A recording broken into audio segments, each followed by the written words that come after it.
The old water tower is the concrete thing on top of the coulee there. Well, it blew up, seriously injuring a worker. And guess how much that cost to replace? There's the new one. I don't know many barns that have same colored roof as walls. I hate that thing. I look at it, because every time I look at it, it reminds me of what that company did. Legislature made promises to all affected families. The government knew they had screwed up. They didn't protect us. They failed us.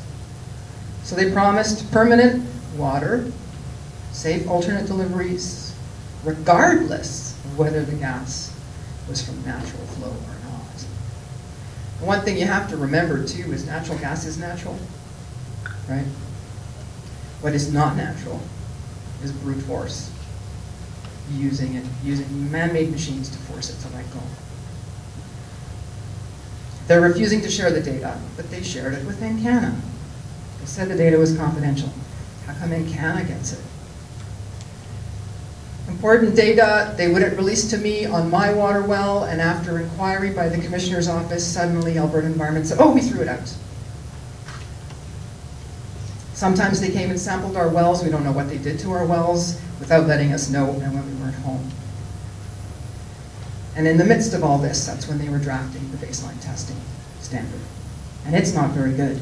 I believe it protects the oil companies and not us. Unbelievably bad sampling. One of the investigators with Alberta Environment, 20 years experience, was sampling the Signer well. Of course, they had to make that problem go away, which is why I think they did this. And he was using a canister to go in and out of her well. It was a hot, muggy June day. And up and down, and he's laying on the ground in the mud, where there was all kinds of gopher feces, a farmer walking around in their boots, a dog walking around back into the well, in and out and in and out.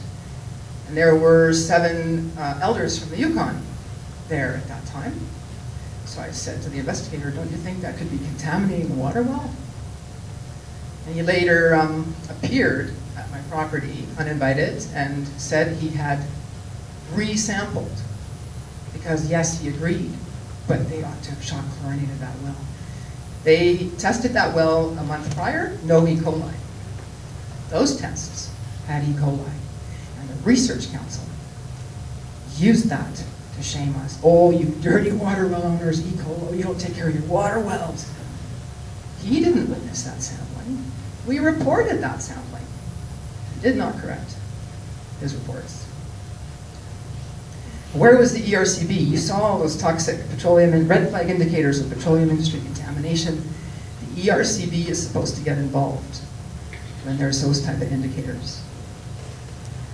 I've just put the supporting information here. You don't have to read all this. What's critical though, 2008, a researcher was looking at the methane in one of the monitoring wells. That monitoring well by Alberta Environment didn't produce any water, just produced gas. And in their testing, they discovered, they think, there might actually be 3 times the methane that we have, because they're not sampling it properly. And that same year, the government broke their promise, took the water away. And they put in writing that our dangerous, toxic water is safe to ingest and live with and have connected to your house. I'm not that stupid. I had my water disconnected. I couldn't stand the noise of the taps. Here's magic, and we're hauling water. And every time I had to undo a window to do the hose to get the water into tanks in my laundry room. I've lost my laundry room. I have to look at that new water tower every time. So, 2010, why did Encana wait so many years? The theater went through some hard times. I think that's to keep the people wanting more. So you keep them obedient, silent, and very greedy. If we behave, we might get more cookies. And we, with the contaminated water, get nothing. Freedom of information, the inquiry I told you about. All I really want to point out here, this is so important I had to do a slide to remind myself. Last year, when the inquiry began, the commissioner's office wrote me a letter. No, they didn't even write me. They wrote other people first. They didn't even tell me. And they said, oh, and there's going to be these 4 secret participants. They didn't quite say it like that. But the people phoned me and said, what's this? Like, we've had enough with secrets. This is ridiculous. And I said, well, I had never even got the letter. And sure enough, in my inquiry, I paid the $4,000 for this data. Public data. They had 4 secret participants. We all guessed who these secret parties were.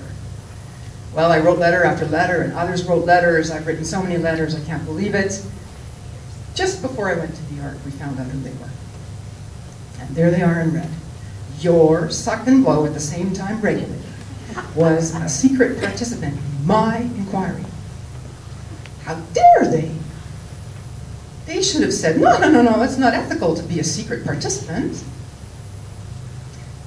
I don't know if I'll ever get that data.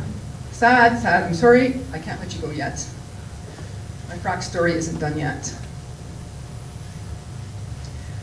February 3rd, 2009. Do you remember the little hanky-panky slide that Andrew showed? That's a memorable time, because that night, that's the night of the hanky-panky. Those two were watching the W5 show when they got romantic. I don't know how contaminated water can turn you on, but I guess if you're the ERCB, well. So they aired this show. It was a fantastic show on the unmitigated impacts of oil and gas in Alberta. Lots of other people, not just me, but they aired a little bit on my water and how terrible the ERCB had treated me. The very next Monday, first business day later, I start getting phones and harassment. And then, guess who shows up? No, it's not Premier Stelmach to say we're going to make everything right. And we're sorry. It was not the Environment Minister or the Energy Minister. It was not in Canada. It was not the Prime Minister Harper either. It was the RCMP. And I and my lawyers had told them that we had just recently served legal papers and that they were not to come to my home. I said, I live alone. My home is my sanctuary. It's already been violated. I am still horrified by this. This is Canada. It's not Nigeria yet. Or maybe it is. They came unannounced. And I had said, my lawyers and I had said, we will come to Calgary and talk with you. We'll do whatever you want. They lied to me.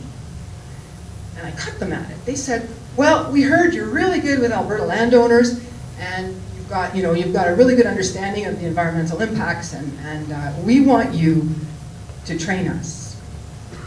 Did they bring donuts? No.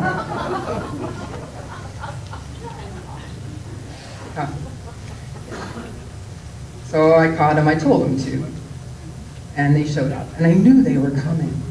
I just knew. So I'm taking pictures.